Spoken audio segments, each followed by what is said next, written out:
I'd been out of town for 2 weeks, a much-needed break from the relentless quiet of my farmland.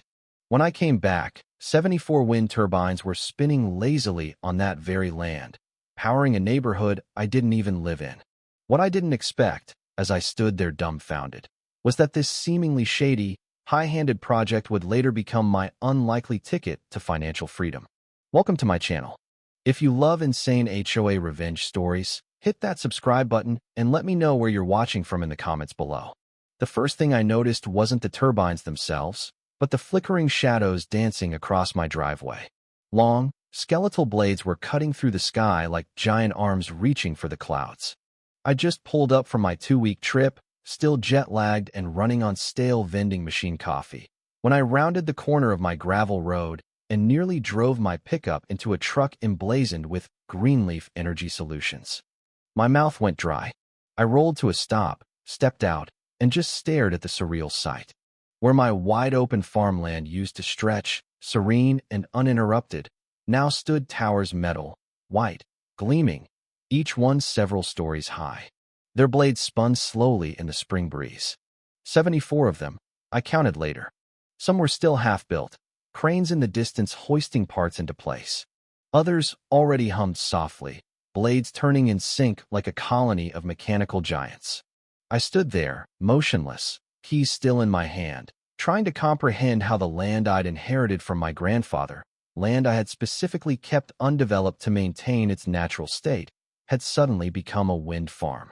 "Excuse me, sir, can I help you?" a voice chirped from behind. I turned to see a man in a yellow vest, armed with a clipboard and a walkie-talkie. "This is private property," I said, my voice surprisingly low and even, though every nerve in my body was screaming. "Yeah, actually, about that," he replied, flipping through some papers. "According to our project lead, the HOA from Willow Creek Estates got emergency authorization to install renewable infrastructure. You might want to talk to Beverly Thorne, the HOA president. She'll explain everything." I didn't reply, just stared at him, then back at the land. Emergency authorization? Willow Creek Estates? That neighborhood was on the other side of the tree line, over a mile away. I didn't even live in that HOA, didn't vote in their meetings. And now they were using my land? By the time I got to my front porch, I'd counted at least 24 workers, heavy machinery, and a temporary office trailer parked squarely in my hayfield. A sign near the road read, "Willow Creek Renewable Initiative Powering a Greener Future." I walked up to the trailer and knocked hard. No answer. I pushed the door open. Inside, blueprints were spread across a table, and a stack of folders was marked Phase 2 Expansion. My name wasn't on a single page. My property wasn't even labeled as leased, just Grid Zone C. A casual assumption. A foregone conclusion. They thought I wouldn't notice, or wouldn't care. I stepped out of the trailer just in time to see a black Lexus SUV pull up, spraying gravel. A tall woman in a crisp gray pantsuit stepped out, clutching a binder. "You must be Mr. Harrison," she said with a tight, toothless smile. "Beverly Thorne, Willow Creek HOA president. I was hoping you'd be back before final inspections." "Final inspections?"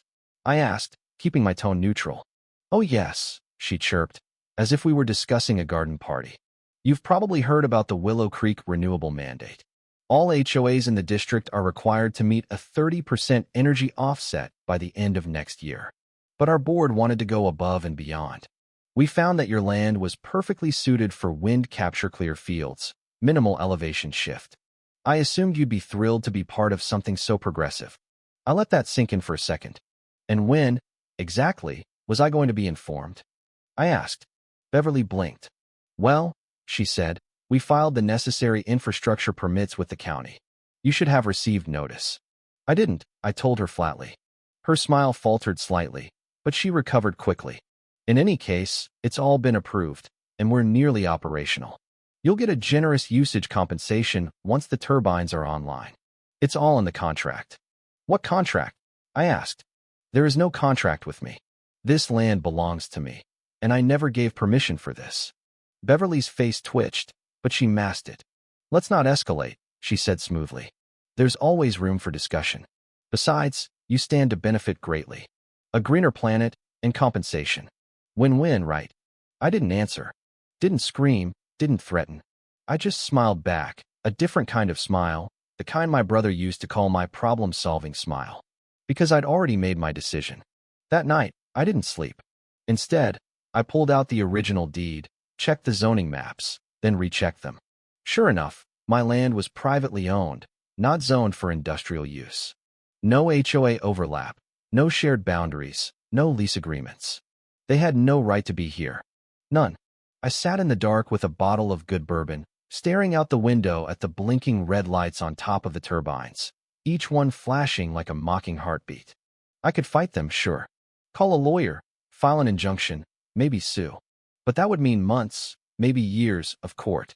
By then, they'd already have sucked up thousands of dollars of energy from turbines they had no right to build, and I'd be left with nothing but dead soil and power cables. No, I wasn't going to stop them. I was going to let them finish. Let them build every last one. Let them wire it up, flip every damn switch. And then, I'd take it all back. Quietly. Without warning. I called my old buddy, Leo, a retired master electrician now running his own off-grid consulting business. Leo, I said, how fast can you design a local grid reroute system with load balancing and autonomous cutover? He was quiet for a moment. Depends how much juice you're trying to catch. I told him. His silence stretched longer. Then he said, you crazy son of a, where do we start? Over the next few days, I played the part of the patient landowner. I even showed up to a Willow Creek HOA celebration cookout, where they unveiled a stupid little plaque, Green Future Pioneer Site Willow Creek HOA. They gave me a gift basket with eco-friendly soaps and a copy of Sustainable Living for Dummies. Beverly posed for pictures in front of one of the turbines, her hand on my shoulder like we were best friends.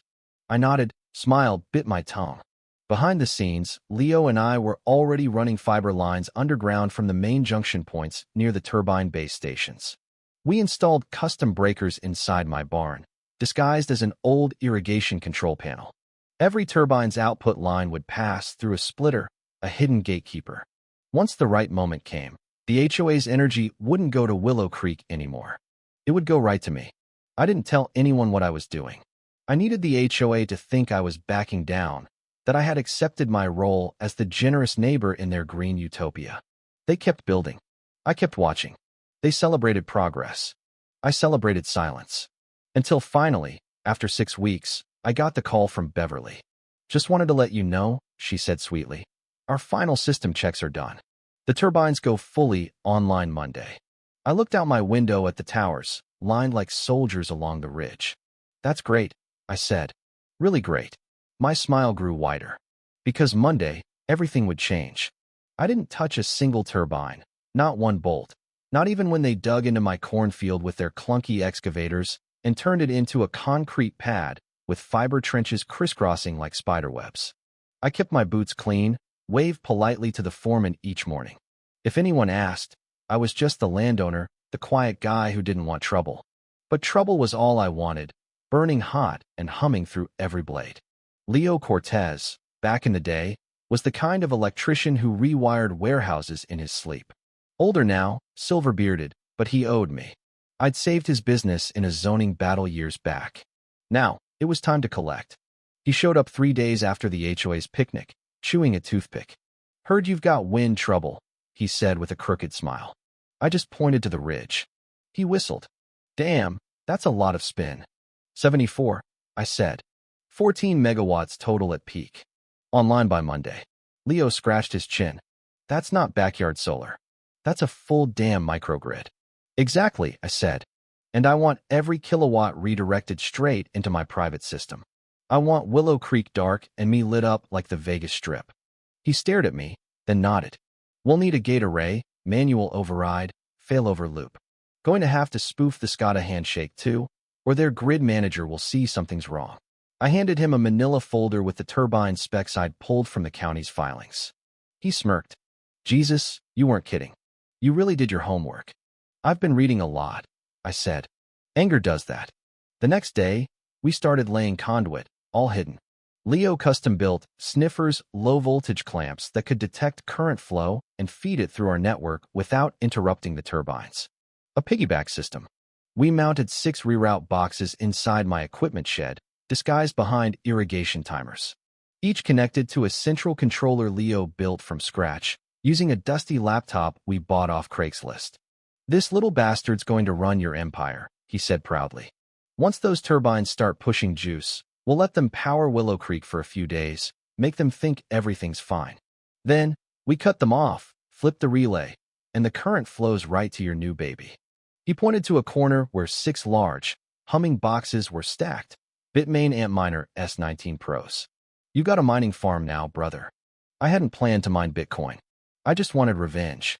But as I sat there at night, watching those red turbine lights blink, I realized I didn't just want to take back what was mine. I wanted to profit. Let Willow Creek hold their meetings in the dark. I'd be holding private keys to digital gold. We worked every night for 2 weeks, crawling through mud, soldering wires by flashlight, calibrating inverters. We mapped every turbine. They were built for efficiency, not security. Once we had access to their main distribution node which, thanks to poor planning, they'd placed on my land near the irrigation canal, we inserted a bypass relay, small, sleek, invisible. The HOA would see power flow, but not realize where it was going. Beverly called during week 3. "Hey, just checking in. We're seeing some minor voltage fluctuations. Totally normal. You haven't noticed anything, right?" I told her I hadn't, that I was loving the look of those turbines. She laughed. "See, I knew you'd come around. Cooperation is so much better." "Oh, I completely agree," I said into the phone. "Cooperation is the best." After that, I doubled the number of mining rigs. Leo installed extra fans in the barn, rigged hidden vents. "This is it, man," he said one night. "You're stealing power from a government-protected HOA grid to mine untraceable currency. You're a Bond villain now." "I'm a farmer," I said, lighting a cigar. "Just growing something different." Every day, I acted normal. Waved at the HOA engineers. One technician even asked me to sign a compliance form. I smiled, signed it, offered him lemonade. Meanwhile, Leo installed a kill switch, disguised as a light switch in my kitchen. The Beverly switch, I named it. We ran a full test the week before launch. It worked flawlessly. We were ready. When Beverly told me Monday would be full system activation, I nodded like a proud partner. But that night, Leo and I raised a glass of bourbon in the barn. "You're about to be the only man in the county who mines Bitcoin on stolen wind," he said. To revenge, I clinked my glass to his. And renewable income. I wasn't just taking back what was mine. I was about to make them pay the power bill. It started at 3:07 a.m. on a Wednesday. The moment the last maintenance worker left Willow Creek Estates, I was in my barn, sipping coffee, watching our control interface. Leo stood beside me. "You ready?" he asked. I tapped the relay icon on the screen. A soft, nearly imperceptible click. That was it. The turbines kept spinning, but instead of feeding their community transformer, the juice flowed into our bypass circuit, surged down our buried conduit, and hit the first cluster of Antminers. Fans roared. The crypto dashboard lit up. "You're printing money now, brother." Leo slapped my back. By dawn, the rigs were earning at a pace that would net me $6,000 per week.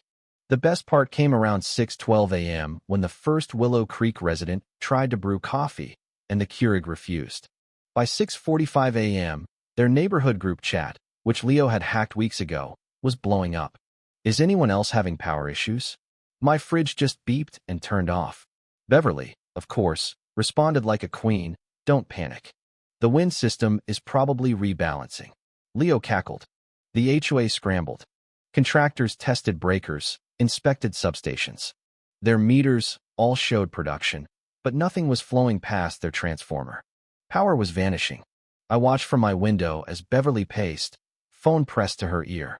She didn't realize I was already up $2,500 in Bitcoin. By noon, chaos bloomed. The HOA clubhouse generator failed. Electric golf carts died. Beverly issued another emergency email. "The Willow Creek grid is undergoing a momentary disruption." We saved the screenshot. They held an emergency HOA meeting that night, lit by candles. We tuned into the audio through a hacked Bluetooth speaker. "This is a technical glitch," Beverly's voice came through. Someone snapped. "We paid almost $2 million for this system. Why is nothing working?" Another resident shouted. "Why can't we just switch back to the municipal grid? My kid couldn't charge his insulin pump." Pause. Beverly, we terminated our city connection last month. We're a leader now. We're a blackout now, someone yelled back. That same night, I activated Phase 2, the underground chamber, once a wine cellar, now reinforced and climate-controlled for more ant miners. Hash rates doubled. By morning, I had a 5-figure crypto wallet. The irony was glorious. 3 days after the switch, the Willow Creek community garden wilted. Security gates jammed. AC units fried. Trash piled up. Their smart community had collapsed. On day 4, Beverly decreed all residents must limit electric use. Someone posted a meme of her wearing a crown of dead solar panels. Meanwhile, I ordered more rigs, expanded the power bank storage. Leo helped install Tesla Powerwalls, buried under the east field. I could now mine 24/7. And I owed it all to Beverly. They still didn't suspect me. Blamed the contractor, faulty parts, the wind itself. On day 7, Willow Creek was hit with its first lawsuit, a family whose child missed dialysis. On day 8, Beverly held a press conference, claiming a cyber attack. That's when Leo printed t-shirts, HOA CKED. I wore mine on my porch, watching the turbines spin like massive dollar signs. Week 2, the HOA was in full crisis. 3 consulting firms returned the same verdict. Power loss between production and distribution, no explanation. My Bitcoin mine, however, was performing beautifully. By week's end, I'd raked in just under $43,000. Real estate listings started popping up in Willow Creek. Beverly organized candlelit potlucks, blamed the utility company. Then, on day 19, their backup battery system exploded, setting fire to the HOA storage shed. Fire marshal, inspection, fines. On day 26, a knock on my door. 2 men in suits, Beverly smirking behind them. "Mr. Harrison," the tall one said, "you've been served." An envelope shoved into my chest. Inside, a formal complaint. Interfering with utility infrastructure, obstructing community development, violating the Renewable Energy Cooperative Agreement signed on May 12th. I laughed. May 12th, I was in Oklahoma. Forged signature, backdated file. Unbelievable. That night, I called my attorney, my cousin Stella, a corporate law shark. "They did what?" she said after I sent the documents. "Oh, they're done. Absolutely, utterly done." I sent her everything. Deeds, zoning maps, satellite images, footage of HOA contractors trespassing, installing without permits. "This isn't just civil," Stella nearly whistled. "This is criminal trespassing, fraud, maybe even federal energy violations." The next morning, I filed my countersuit.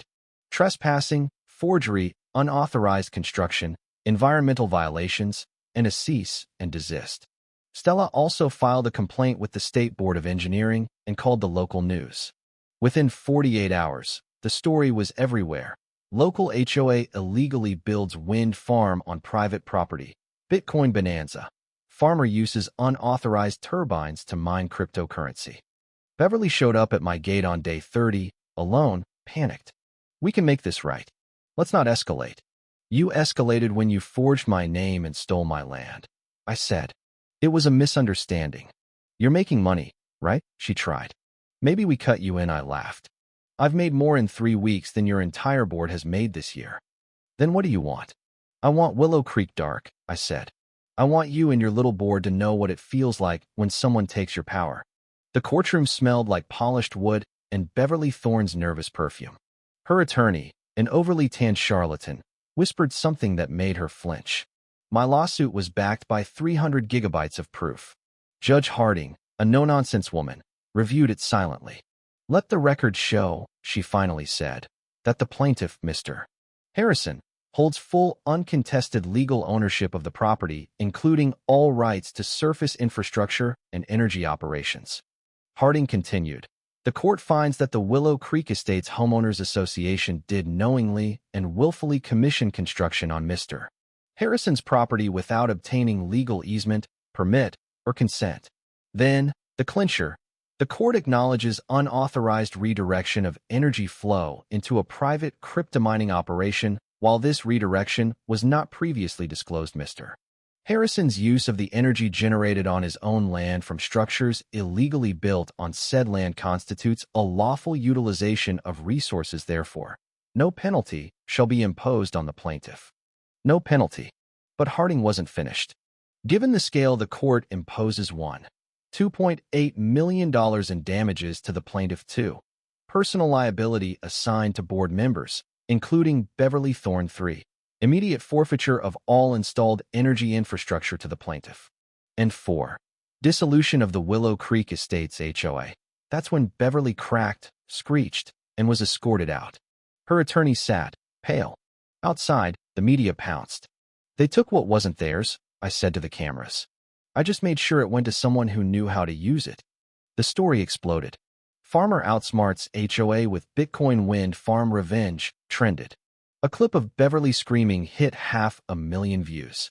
Leo printed it on a mug for me. Back on the farm, the turbines, now legally mine, continued to spin. Stella helped me file a new LLC, Harrison Windworks. I partnered with a data center, selling excess energy. The Bitcoin mining boomed. My wallet balance looked like a phone number.